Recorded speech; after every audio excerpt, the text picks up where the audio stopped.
창세기 9장. 하나님께서 노아와 그의 아들들에게 복을 주시며 말씀하셨습니다.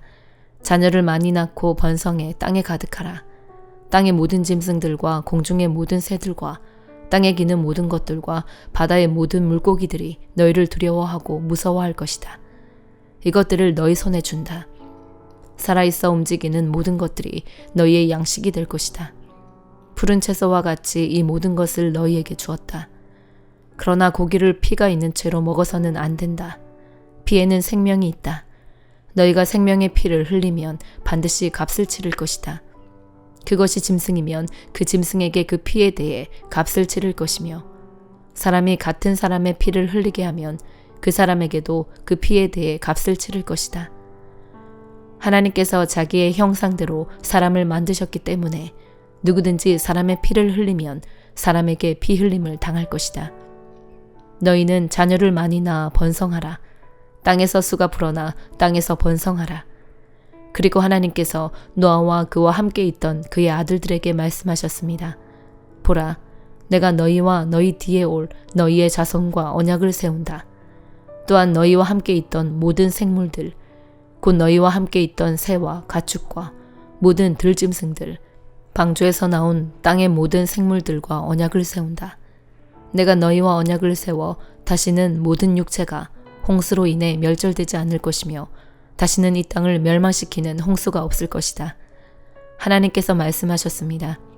이것이 내가 나와 너희 사이에 또한 너희와 함께 있는 모든 생물 사이에 대대로 영원히 세우는 내 언약의 증표다.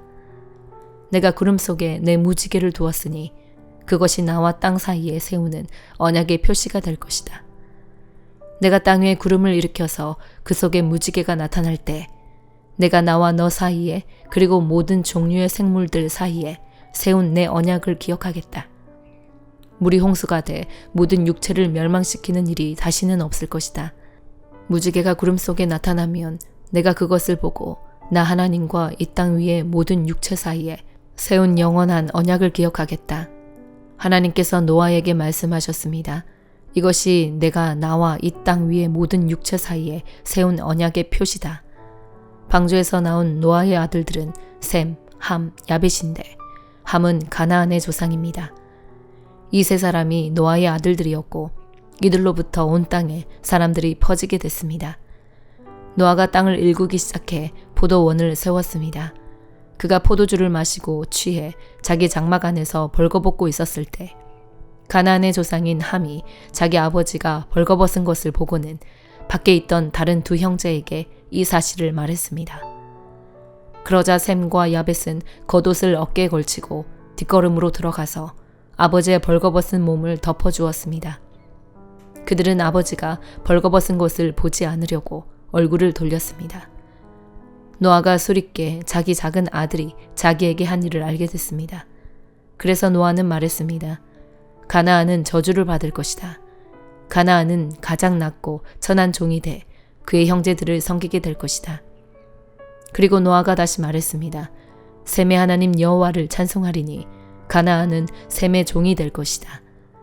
하나님께서 야벳을 크게 일으키셔서 그가 셈의 장막에서 살게 되며 가나안은 그의 종이 되게 하실 것이다. 홍수 이후 노아는 350년을 더 살았습니다. 노아는 모두 950년 동안 살다가 죽었습니다. 창세기 10장. 노아의 아들인 셈, 함, 야벳의 족보는 이러합니다. 홍수 후 그들에게 아들들이 태어났습니다. 야벳의 아들은 고멜, 마곡, 마데, 야완, 두발, 메색, 디라스입니다. 고멜의 아들은 아스그나스, 리밧, 도갈마입니다. 야완의 아들은 엘리사, 달시스, 기띔, 도다님입니다. 이들에게서 해안 민족들이 여러 땅으로 퍼졌으며 각각 언어와 족속을 따라 민족을 이뤘습니다. 함의 아들은 구스, 미스라임, 붓, 가나안입니다. 구스의 아들은 스바, 하윌라, 삽다, 라아마, 삽드가입니다. 라아마의 아들은 스바와 드단입니다. 구스는 또 니무롯을 낳았는데 니무롯은 땅의 첫 용사였습니다. 그는 여호와 앞에서 강한 사냥꾼이었습니다. 니무롯처럼 여호와 앞에 강한 사냥꾼이라는 말도 이 때문에 생겨났습니다. 그의 나라의 시작은 시날 땅에 있는 바벨, 에렉, 아갓, 갈레였습니다. 니므롯은 이 땅에서 아시리아로 나가 니느웨, 르호보딜, 갈라를 세웠고 니느웨와 갈라 사이에 레센을 세웠는데 이것은 큰 성이었습니다. 미스라임은 루딤, 아나밈, 르하빔, 납두힘, 바드루심, 가슬루힘, 갑도림을 낳았는데 블레셋은 가슬루힘에게서 나왔습니다. 가나안은 맏아들 시돈과 헷을 낳고 여부스 족속, 아무리 족속, 기르가스 족속, 히위 족속, 알가 족속, 신 족속, 아르와 족속, 스말 족속, 하마 족속을 낳았습니다. 그 후 가나안의 족속들이 흩어져 나갔습니다. 가나안의 경계는 시돈에서 그랄 쪽으로 가사까지, 그리고 소돔, 고모라, 아드마, 스보임과 라사까지였습니다. 이들은 함의 자손들로 종족과 언어에 따라 영토와 민족별로 갈라져 나갔습니다. 셈에게서도 자손이 태어났습니다. 그는 에벨 자손의 조상이었으며 야벳의 형이었습니다. 셈의 아들들은 엘람, 아스르, 아르박삿, 룻 아람입니다. 아람의 아들들은 우스, 훌, 게델, 마스입니다. 아르박삿은 셀라를 낳았고 셀라는 에벨을 낳았습니다. 에벨에게서 두 아들이 태어났는데 하나의 이름을 벨렉이라고 했습니다. 그의 시대에 땅이 나뉘었기 때문입니다. 그의 동생 이름은 욕단이었습니다. 욕단은 알모닷, 셀렙, 하살마웻, 예라, 하도람, 우살, 디글라, 오발, 아비마엘, 스바, 오빌, 하윌라, 요밥을 낳았습니다. 이들은 모두 욕단의 아들들입니다. 그들이 살던 지역은 메사에서부터 스바를 가로지르는 동쪽 산간지대까지였습니다. 이들이 종족과 언어와 영토와 나라에 따라 나뉜 셈의 자손들입니다. 이들은 족보와 민족에 따른 노아 자손의 족속들입니다. 이들로부터 홍수 이후에 민족들이 땅 위에 퍼져나갔습니다. 마태복음 9장. 예수께서 배를 타고 호수를 건너 자기 마을로 돌아오셨습니다. 사람들이 중풍 환자 한 사람을 자리에 눕힌 채 예수께 데려왔습니다. 예수께서는 그들의 믿음을 보시고 중풍 환자에게 말씀하셨습니다. 얘야, 안심하여라. 네 죄가 용서받았다. 이것을 보고 몇몇 율법학자들이 속으로 말했습니다. 저 사람이 하나님을 모독하고 있구나. 예수께서 그 생각을 알고 말씀하셨습니다. 왜 그런 악한 생각을 품고 있느냐? 네 죄가 용서받았다 하는 말과 일어나 걸어가라 하는 말 중에 어느 말이 더 쉽겠느냐? 그러나 인자가 땅에서 죄를 용서하는 권세를 가지고 있음을 너희에게 알려주겠다. 그리고 예수께서 중풍 환자에게 말씀하셨습니다. 일어나 네 자리를 들고 집으로 가거라. 그러자 그 사람은 일어나 집으로 돌아갔습니다. 이를 보고 무리는 두려워하며 이런 권능을 사람에게 주신 하나님께 영광을 돌렸습니다. 예수께서 그곳을 떠나 길을 가시다가 마태라는 사람이 세관에 앉아 있는 것을 보셨습니다. 예수께서는 마태에게 나를 따라라 하고 말씀하셨습니다. 그러자 마태가 일어나 예수를 따랐습니다. 예수께서 집에서 저녁을 잡수실 때에 많은 세리들과 죄인들도 와서 예수와 그 제자들과 함께 음식을 먹었습니다. 이것을 본 바리새파 사람들이 예수의 제자들에게 물었습니다. 어째서 너희 선생님은 세리들과 죄인들과 함께 어울려 먹느냐? 이 말을 듣고 예수께서 말씀하셨습니다. 건강한 사람에게는 의사가 필요하지 않으나 병든 사람에게는 의사가 필요하다. 너희는 가서 내가 원하는 것은 제사가 아니라 자비다 하신 말씀이 무슨 뜻인지 배워라. 나는 의인을 부르러 온 것이 아니라 죄인을 부르러 왔다. 그때 요한의 제자들이 예수께 와서 물었습니다. 우리와 바리새파 사람들은 금식을 하는데 왜 당신의 제자들은 금식하지 않습니까? 예수께서 대답하셨습니다. 신랑이 함께 있는데 어떻게 결혼잔치에 초대받은 사람들이 슬퍼할 수 있겠느냐?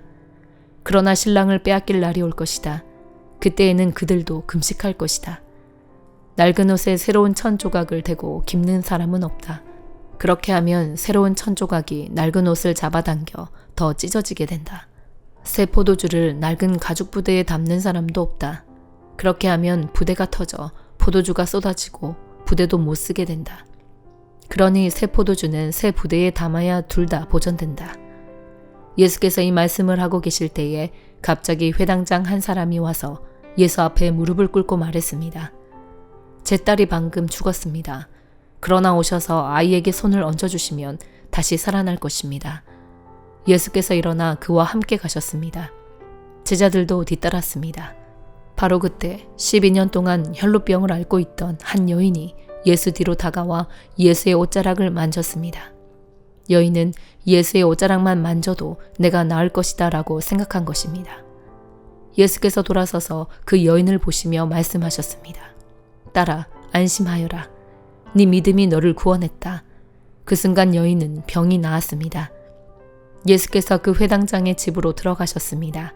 그곳에서 피리 부는 사람들과 곡하는 사람들을 보시고 예수께서 말씀하셨습니다. 물러가라. 이 소녀는 죽은 것이 아니라 자고 있는 것이다. 그러자 사람들이 비웃었습니다. 예수께서는 사람들을 집 밖으로 내보내시고 방으로 들어가 소녀의 손을 잡으셨습니다. 그러자 소녀가 일어났습니다. 그리고 이 소문은 그 지역 온 사방으로 널리 퍼졌습니다. 예수께서 그곳을 떠나 길을 가시는데 눈먼 두 사람이 예수를 따라오면서 소리 질렀습니다. 다윗의 자손이여 우리에게 자비를 베풀어 주소서. 예수께서 어떤 집으로 들어가시자 눈먼 사람들도 따라 들어갔습니다. 예수께서 그들에게 물으셨습니다. 내가 너희를 보게 할 수 있다고 믿느냐? 그들이 예수께 대답했습니다. 그렇습니다, 주님. 그러자 예수께서는 그들의 눈을 만지시며 말씀하셨습니다. 너희 믿음대로 되라. 그러자 그들의 눈이 열렸습니다. 예수께서는 엄히 당부하셨습니다. 이 일을 아무도 모르게 하라. 그러나 그들은 나가서 예수에 대한 소문을 그 지역 온 사방에 퍼뜨렸습니다. 그들이 떠나간 뒤 사람들이 귀신 들려 말 못하는 사람을 예수께 데려왔습니다. 그리고 예수께서 귀신을 쫓아내시자 말 못했던 사람이 말을 하게 됐습니다. 사람들은 놀라서 말했습니다. 이스라엘에서 이와 같은 일을 본 적이 없다. 그러나 바리새파 사람들은 그가 귀신의 왕을 통해 귀신을 쫓아낸다라고 말했습니다. 예수께서 모든 도시와 마을을 두루 다니시며 회당에서 가르치시고 하늘나라 복음을 전파하시며 모든 질병과 아픔을 고쳐주셨습니다. 예수께서 무리를 보시고 그들을 불쌍히 여기셨습니다. 그들이 목자 없는 양처럼 시달리고 방황하고 있었기 때문입니다. 그때 예수께서 제자들에게 말씀하셨습니다.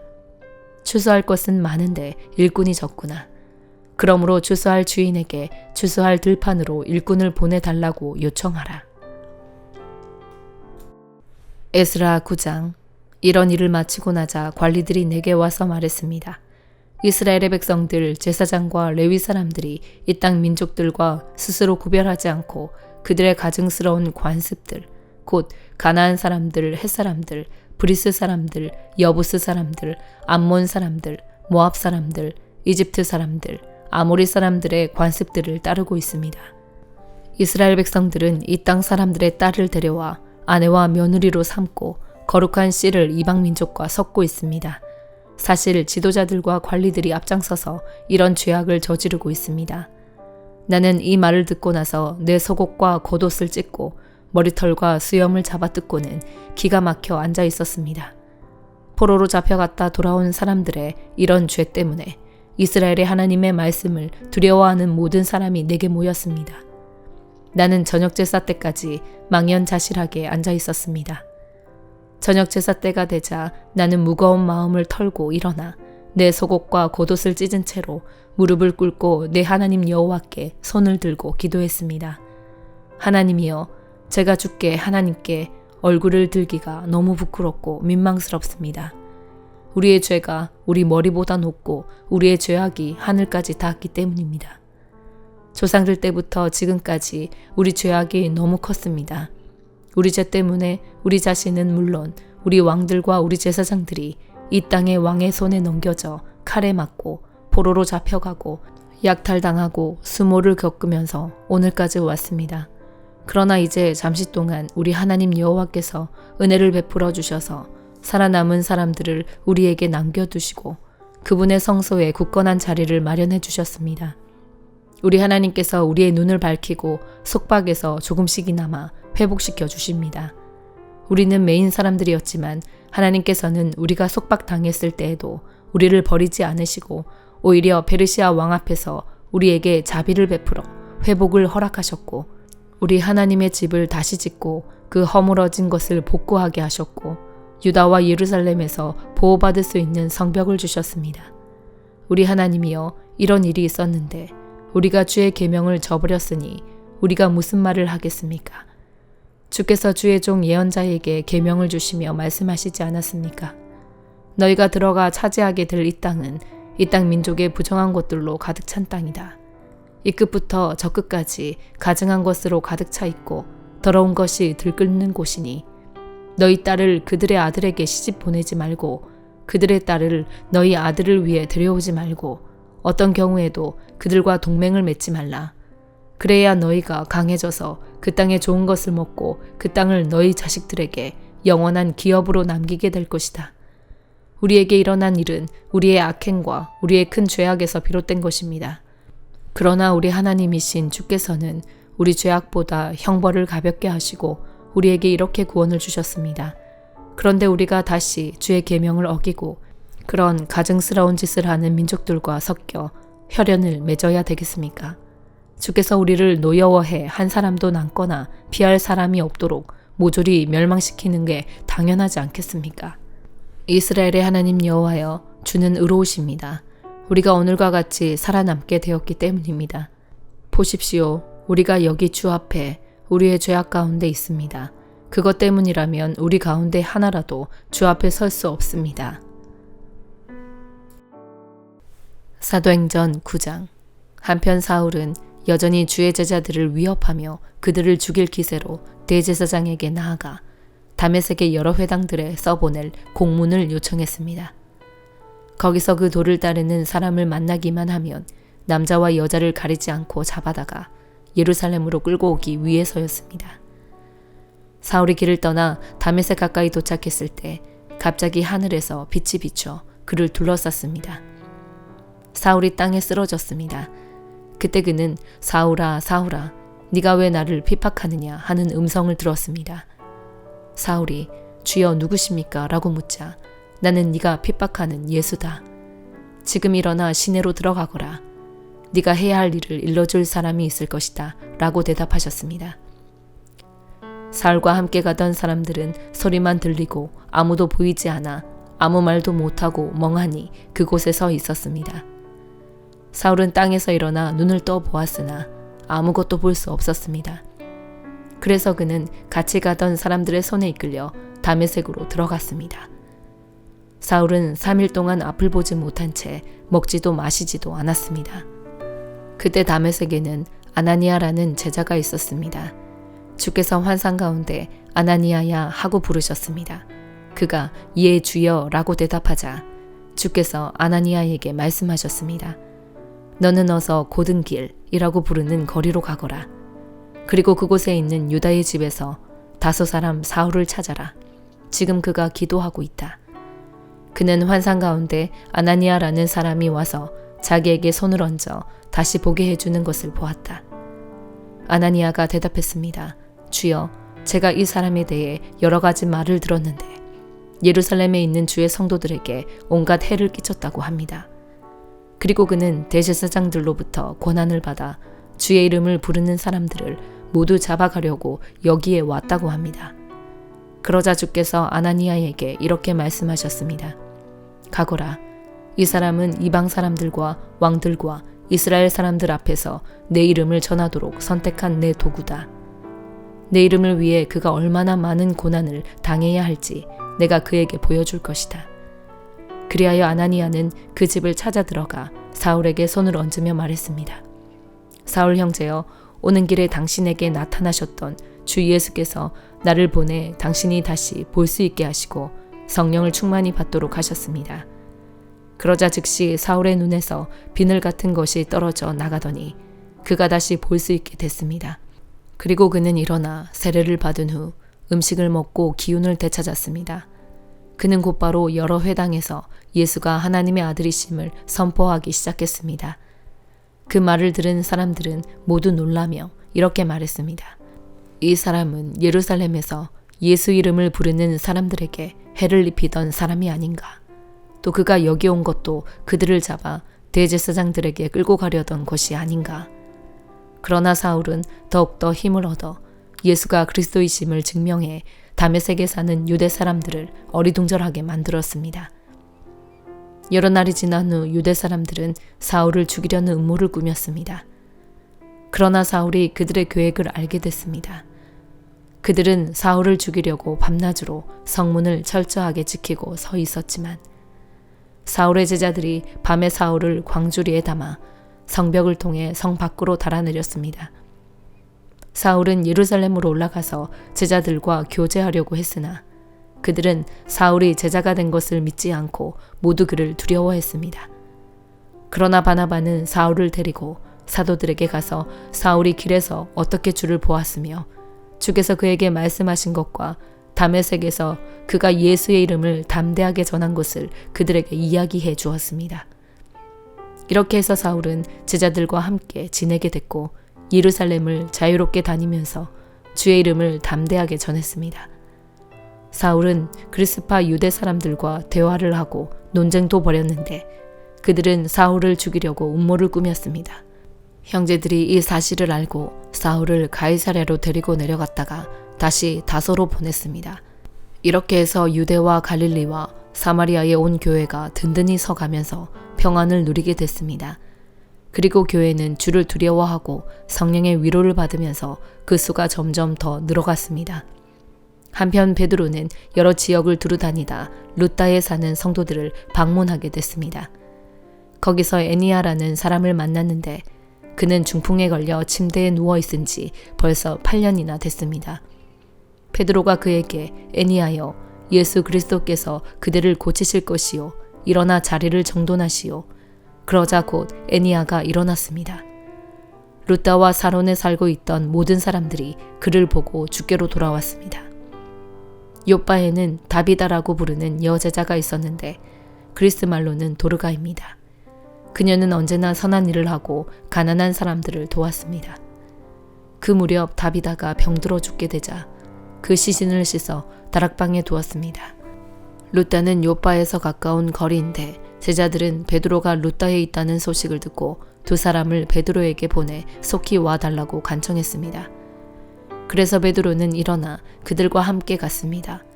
그가 요빠에 도착하자 사람들이 다락방으로 안내했습니다. 모든 과부들이 베드로를 둘러싸서 울며 다비다가 살아있을 때 만든 속옷과 겉옷을 보여주었습니다. 베드로는 사람들을 모두 방에서 내보낸 후 무릎을 꿇고 기도했습니다. 그러고는 시신을 향해 몸을 돌려 다비다야 일어나거라 명령하자 다비다가 눈을 뜨고 베드로를 보며 일어나 앉았습니다. 베드로는 손을 내밀어 그 여인의 손을 잡아 일으켜 세우고 성도들과 과부들을 불러 다비다가 살아난 것을 보여주었습니다. 이 일이 온 요빠에 알려지면서 많은 사람들이 주를 믿게 됐습니다. 베드로는 요빠에서 여러 날 동안 가죽 제품을 만드는 시몬의 집에 머물렀습니다. 아멘.